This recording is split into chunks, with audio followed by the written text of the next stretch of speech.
어제 수능 시험이 있었는데 그리 어렵지 않았던 수능이다, 이렇게 평가가 있습니다. 모쪼록 우리 아연의 모든 수험생들이 하나님의 은혜 가운데 시험 잘 감당했기를 바라고요. 시험으로 끝난 것이 아니죠. 이제부터 더욱 하나님 앞에 기도하며 끝까지 최선을 다해 달려가는 믿음의 삶이 되기를 주님의 이름으로 축원합니다. 오늘 하루도 하나님께서 주시는 우리 선한 능력으로 세상을 향해 담대히 나아가는 하나님의 복된 자들이 다 되시기를 간절히 기원합니다. 앞서 바울은 안디옥에서 베드로와 바나바 및 다른 유대인들이 행했던 위선적인 행동을 책망하게 된 그러한 이야기를 나누었습니다. 마음으로는 이방인들과 식사하게 되는 것이 죄 짓는 것이 아니라 이렇게 여겼지만 그들의 행동은 그와는 반대로 나타났기 때문입니다. 오늘의 첫 구절인 17절 말씀에 보면 바울은 이것을 가리켜서 우리가 그리스도 안에서 의롭게 되려 하다가 죄인으로 드러난다, 그렇게 되었다라고 말하고 있습니다. 그리스도 안에서 경건한 유대인들인 바울과 베드로가 이제 이방인들과 거리낌 없이 음식을 나누게 되었는데, 만일 그로 인해서 그들이 죄인이라고 여겨지게 된다면 어떻게 되는 것입니까? 누구 때문입니까? 그들은 그리스도 안에서 의롭게 되려 했던 거죠. 따라서 그렇게 본다면 그리스도께서 그들로 하여금 죄를 짓게 한 것이 된다는 거예요. 바울이 전하는 은혜의 복음을 반대하던 자들은 유대인으로서 이방인과 자유롭게 식사를 하고 율법으로부터 자유롭게 행동하고 있는 그 모습을 보고 그들이 죄인이 되는 행동을 하고 있다라고 정죄했기 때문이에요. 이에 바울이 그들에게 묻고 스스로에게 답함으로써 복음의 진리를 다시 선포하고 있는 거예요. 그렇다면 그리스도께서 죄를 짓게 하는 자냐? 결코 그럴 수 없다는 거죠. 여러분, 그리스도가 어떠한 분이십니까? 예수 그리스도가 우리로 하여금 죄를 짓게 하시는 분입니까? 아니면 우리의 죄를 용서해 주시는 분입니까? 너무나 당연해서 여러분 답하지 않으시는 것 같은데요. 너무나 중요한 질문이에요. 우리에게 어떠한 고난과 문제가 생겼을 때 우리는 누군가를 탓하거나 나 자신보다는 다른 이에게서 책임을 묻고자 하는 성향을 가지고 있습니다. 우리의 신앙에 있어서도 마찬가지예요. 뭔가 안 되고 내 뜻대로 풀리지 않으면 우리는 먼저 하나님을 원망하게 돼요. 하나님을 탓합니다. 하나님 믿어도 소용없네. 내가 얼마나 열심히 했는데. 이러한 생각과 이러한 말이 그리스도는 죄를 용서해 주시는 분이 아니라 우리로 하여금 죄를 짓게 하는 분으로 만드는 거예요. 그리스도께서 죄를 짓게 하는 자냐? 지금 우리가 봉독한 성경에서는 이 정도로 좀 점잖게 번역을 했는데요. 이 말을 원어의 의미를 살려서 직역하면 그리스도가 죄의 종이냐? 이러한 말이에요. 여기에는 바울이 분노하는 그 감정이 들어있는 그러한 표현이에요. 그리스도가 어떻게 죄의 종이 되시냐? 그들의 생각에 분노하고 있는 거예요. 아무리 힘들더라도 때로 내가 생각에 감당하기 어려운 그러한 상황에 있다 하더라도 여러분, 우리는 함부로 하나님을 탓하거나 믿음 때문에 도리어 내가 죄를 짓게 되었다고 핑계하면 안 되는 거예요. 그것이 바로 복음의 진리를 변질시키는 것이기 때문이에요. 바울은 18절에서 그리스도께서 행하신 구원의 사역을 다시 상기시킵니다. 예수님은 십자가의 희생을 통해서 우리 모두의 죄를 용서해 주셨는데, 이것은 특별히 그들에게 있어서는 유대인과 이방인 사이에 그동안 막혀 있었던 그 높은 담을 주님께서 친히 허무신 것이기 때문에, 그런데 율법 때문에 다시 유대인과 이방인 사이에 허물어진 그 담을 세운다면, 같이 식사할 수 없게 된다면 그리스도께서 허무신 그 담을 다시 세우게 되는 것이라는 거예요. 그것이야말로 하나님의 뜻을 어기는 범법 행위가 될 것임을 바울은 강조하고 있습니다.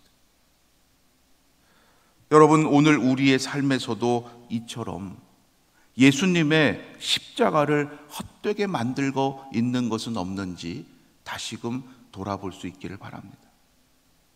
나의 뜻을 앞세우고 하나님의 뜻을 어기는 그러한 범법한 자로 살아가고 있는지, 우리는 다시 오늘의 말씀을 통해서 나의 삶을 비추어 보고 하나님 앞에 겸손히 기도하는 이 시간이 되기를 원합니다.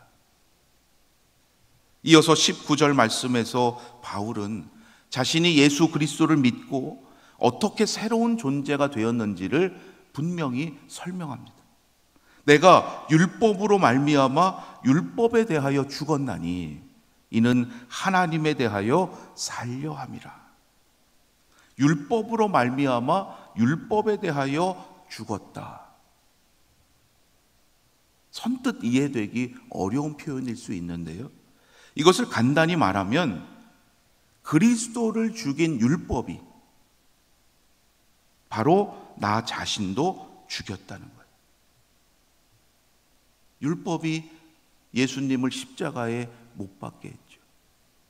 그 율법이 바울 자신도 죽였다는 거예요. 바울은 율법을 통해서 자신이 그리스도와 함께 죽은 자가 되었음을 고백하고 있는 거예요. 그는 이제 율법에 대해서는 죽은 자입니다. 그런데 이 죽음이 그의 인생을 끝나게 하는 죽음이 아니라, 놀라운 것은 그의 삶에서 새로운 길을, 새로운 가능성을 열어주게 되었다는 거예요. 그것이 바로 하나님 앞에서는 사는 자가 되었다는 거죠. 더 이상 사람의 율법에 얽매이지 않는 자가 되게 함으로써 하나님의 뜻을 이루어가는, 하나님에 대하여 산 자가 되게 하셨다는 말씀이에요. 여러분, 하나님 보시기에 하나님에 대하여 산 자가 되시기를 주님의 이름으로 축원합니다. 복음의 진리를 변질시키지 않고 우리가 날마다 그 말씀에 순종하고자 기도할 때 하나님께 대하여 기쁨과 자유를 누리며 살아가게 하실 줄로 믿습니다. 이러한 믿음으로 바울이 고백했던 오늘의 본문 20절 말씀이 여러분 참으로 유명한 말씀이죠. 오늘 본문 20절 말씀, 우리 성경 가지신 분들 다 함께 한 목소리로 크게 봉독하면 좋겠습니다. 우리 20절 말씀 함께 봉독합니다. 내가 그리스도와 함께 십자가에 못 박혔나니 그런즉 이제는 내가 사는 것이 아니요 오직 내 안에 그리스도께서 사시는 것이라.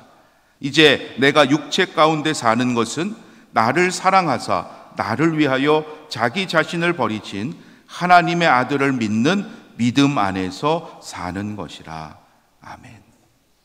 여러분, 앞으로도 평생토록 이 믿음 안에서 사는 자가 되시기를 바랍니다.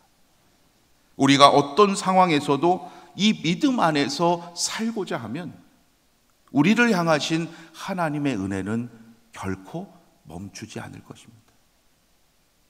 마지막 21절이 오늘 본문의 결론이에요. 바울은 자신을 위해서 목숨까지도 내어주신 예수 그리스도에 대한 믿음을 가지고 그에 합당한 삶을 살아가기로 결단합니다. 나는 하나님의 은혜를 헛되게 하지 않겠습니다. 더 이상 나 자신을 위한 삶을 살아가지 않겠습니다. 바울의 삶은 이전과는 완전히 바뀌었습니다. 이것은 바울에게만 주신 것이 아니요, 우리에게도 베푸신 십자가의 은혜요, 복음의 능력인 줄로 믿습니다. 오늘도 하나님의 거룩한 부르심을 받은 존귀한 자들로서 여러분, 이 은혜와 능력을 가지고 하나님 사랑, 이웃 사랑의 사명을 온전히 감당하시는 복된 자들이 되시기를 바랍니다. 우리 기독교의 역사를 돌아보면 사랑으로 희생하지 않고는 이 복음의 진리가 오늘 우리에게까지 전해지지 못했을 것이구나 깨닫게 됩니다. 그래서 교회는 순교자의 피로 성장했다라는 말이 있어요. 누가 처음 한 말인지는 잘 몰라요. 무슨 뜻입니까? 어떤 한 사람에 의한 말이 아니라는 거죠. 참 처절한 말로 들릴 수 있어요. 교회는 순교자의 피로 성장했다. 그런데 우리는 여기에서 참 소중한 교훈을 얻게 됩니다. 어느 시대에도 복음 전도와 교회의 부흥이 그냥 된 것이 아니라는 거예요. 그 시대에는 그랬으니까 됐지, 아닙니다. 그 시대에 성도들의 이 희생과 복음 진리에 대한 그 간절한 헌신이 있었기 때문이에요. 그리스도와 함께 십자가에 못 박힌 믿음의 성도들로 인해서 그렇게 될 수 있었다는 거예요. 내가 사는 것이 아니라 오직 내 안에 계신 그리스도께서 사시도록 나의 모든 것을 기쁨으로 희생하고 헌신했던 우리 믿음의 선배들, 믿음의 선조들이 있었기 때문에 오늘 이 시대에 그 사명을 누가 감당해야 되겠습니까? 오늘 우리도 그렇게 하나님 사랑을 통해서 이웃 사랑의 사명을 감당하려면, 이 복음의 진리를 다시금 회복하려면 분명히 희생이 따르고 때로는 어려움이 있을 것입니다. 그러나 여러분, 분명히 기억하십시오. 우리가 감당해야 할 희생과 어려움에 피할 수 없는 참된 기쁨과 영원한 소망이 우리의 삶 가운데 있게 하실 것입니다. 그리스도의 삶은 이 세상에서 편안하고 안락한 것을 얻는 것이 아닙니다. 사도 바울이 오늘의 이 고백에 그치지 않고 하나님께서 깨닫게 하신 이 복음의 진리를 그의 삶으로 살아내었던 것처럼 오늘부터 다시 오직 하나님의 은혜와 십자가의 능력을 믿고 그 믿음대로 행하며 살아가시는 하나님의 사명자들이 다 되시기를 주님의 이름으로 축원합니다. 이 시간 함께 조용히 기도하기를 원합니다. 하나님, 돌아보니 하나님의 은혜와 믿음의 능력으로 살고자 하기보다 이 세상 속에서 나의 안락함과 편안함만을 추구해 왔음을 하나님 고백하며 회개합니다. 지금 오늘의 우리 교회가 있기까지 그리스도와 함께 십자가에 못 박힌 자로서 주님의 일을 위해 헌신하고 희생했던 우리 믿음의 선조들이 있었음을 기억합니다. 오늘 우리가 감당해야 할 희생과 어려움이 있겠지만 그에 비할 수 없는 참된 기쁨과 영원한 소망으로 함께 해주실 하나님을 믿고 나아가고자 합니다. 우리의 인생을 하나님 인도하여 주셔서 하나님께서 깨닫게 하신 이 복음의 진리를 우리의 삶으로도 살아내게 하여 주시옵소서. 오늘부터 다시 그 믿음의 삶을 향하여 나아갑니다. 이제부터는 오직 하나님의 은혜와 십자가의 능력으로 감당케 하여 주시옵소서. 또한 우리의 다음 세대들도 그 복음의 진리를 잘 깨닫게 하시고 하나님의 은혜 가운데 살아가는 복된 인생들 되도록 역사하여 주시옵소서. 우리 오늘 주신 말씀 가슴에 새기면서 이 시간 조용히 기도하며 나아갑니다.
하나님, 저희들을 사랑해 주셔서 이 귀한 아연 교회의 성도가 되게 하시고 훌륭한 믿음의 선조들을 통하여 믿음의 길을 걸어가게 하심을 감사합니다. 오직 하나님의 은혜 가운데 여기까지 왔음을 깨닫게 하시고 앞으로의 모든 삶도 하나님의 은혜와 십자가의 능력으로 살아가는 믿음의 인생 되게 하여 주시옵소서. 특별히 오늘 이 시대에 하나님께서 원하시는 거룩한 뜻을 잘 깨닫게 하시고 우리 각자에게 주신 은사를 가지고 하나님께서 세우시는 그 자리에서 합력하여 감당할 때 놀라운 하나님의 역사가 증거되게 하여 주시옵소서. 하나님께서 깨닫게 하시는 이 복음의 진리를 우리의 삶으로 살아낼 수 있도록 성령께서 날마다 동행하여 주시고 하나님의 이름을 높이는 자들 되도록 축복하여 주시옵소서. 오늘부터 다시 하나님의 은혜와 십자가의 능력을 믿고 그 믿음대로 행하며 살아가기로 결단합니다. 이 결단이 우리의 자랑만 되지 않게 하시고 하나님의 전능하신 능력을 증거하는 복된 자들 되게 하여 주시옵소서. 수능 시험을 잘 마치게 하심을 감사합니다. 이제부터 시작되는 인생의 다음 과정을 통해서 더욱 하나님만을 의지하며 하나님의 도우심을 간구하며 나아가는 믿음의 자녀들 되게 하여 주시옵소서. 추수감사주의를 앞두고 올 한 해 베푸신 하나님의 은혜를 기억하며 감사함으로 하나님께 영광 돌리게 하여 주시옵소서. 오늘도 하루를 시작하며 감사의 예물을 봉헌하는 손길들 위해 하나님 크신 은총을 더하여 주시고 그 감사의 사명을 더욱 기쁨으로 감당하는 자들 되도록 인도하여 주시옵소서. 오늘 하루의 모든 삶도 하나님께서 선한 길로 인도하여 주실 줄로 믿고 우리 주 예수 그리스도의 이름으로 감사하며 기도드립니다. 아멘. 하늘에 계신 우리 아버지여, 이름이 거룩히 여김을 받으시오며 나라가 임하시오며 뜻이 하늘에서 이루어진 것 같이 땅에서도 이루어지이다. 오늘 우리에게 일용할 양식을 주시옵고 우리가 우리에게 죄 지은 자를 사하여 준 것 같이 우리 죄를 사하여 주시옵고 우리를 시험에 들게 하지 마시옵고 다만 악에서 구하시옵소서. 나라와 권세와 영광이 아버지께 영원히 있사옵나이다. 아멘.